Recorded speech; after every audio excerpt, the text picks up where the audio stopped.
Coach, coming off an NE10 championship and a trip to the NCAA regional, does anything feel different about this preseason? I think we're in a position for the first time where, as you mentioned, we're defending the conference crown. So coming into this preseason, we stressed making sure we're ready right out of the gate, because now those games against New Haven on our opponent's schedule, they take on a little more meaning just based on what we did last year.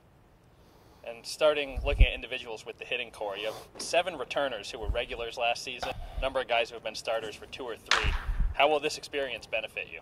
Having, like you said, 7 out of 9 that started all of last year, and a number of which have played every game since I've come aboard, which is 3 years, it really helps in them not having those growing pains of the college season, them coming into preseason knowing what to expect once we do get going.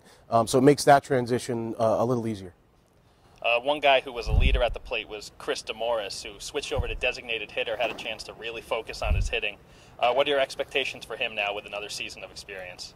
I think this year should be, better even than last year for him, which is going to be very difficult based on the numbers he put up.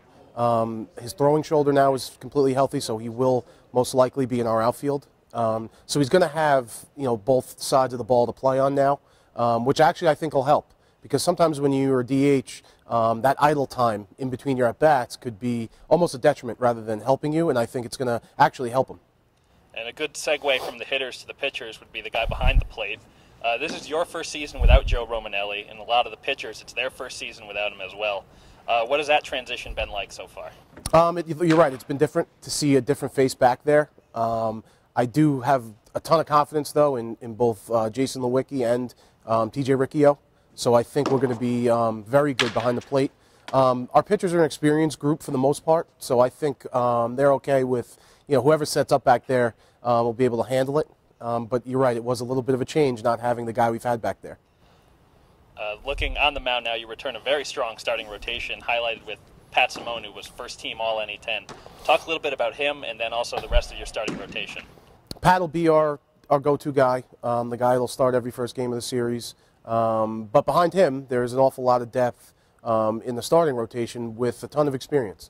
Guys like John Melville, Frank Valacha, Joey Royer, they're all guys who've thrown important innings for us. They're all going to figure in somewhere. And as you know, as you go throughout the season, things can change. But I think those 4 to 5 names will be the guys that are penciled in there for most of the way.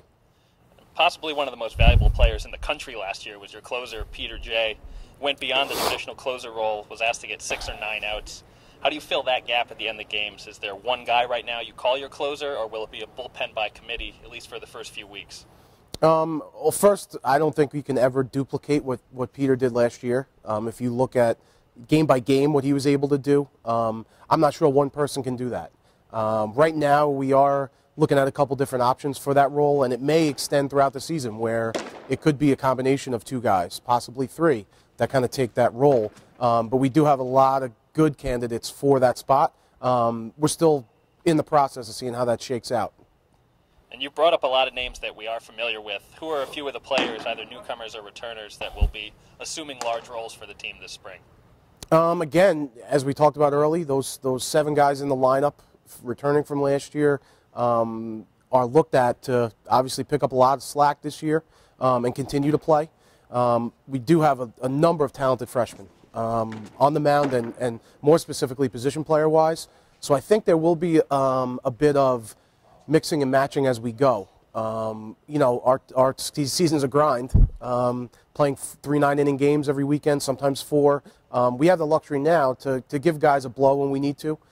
Guys like Jack Sagaja, Tommy Walraven, Nicholas Russo, Eddie Tamaro.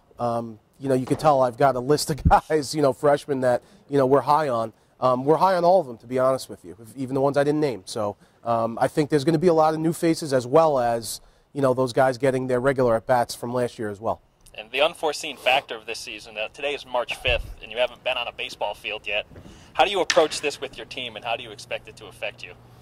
It's honestly something I plan for every year, only because we'd rather plan it this way and kind of get surprised with good weather rather than the other way around. You're right, we haven't been out on technically a baseball field. We've gotten a lot of work outside, though. We have gotten live at-bats outside, which is very rare. but thankfully we've done it.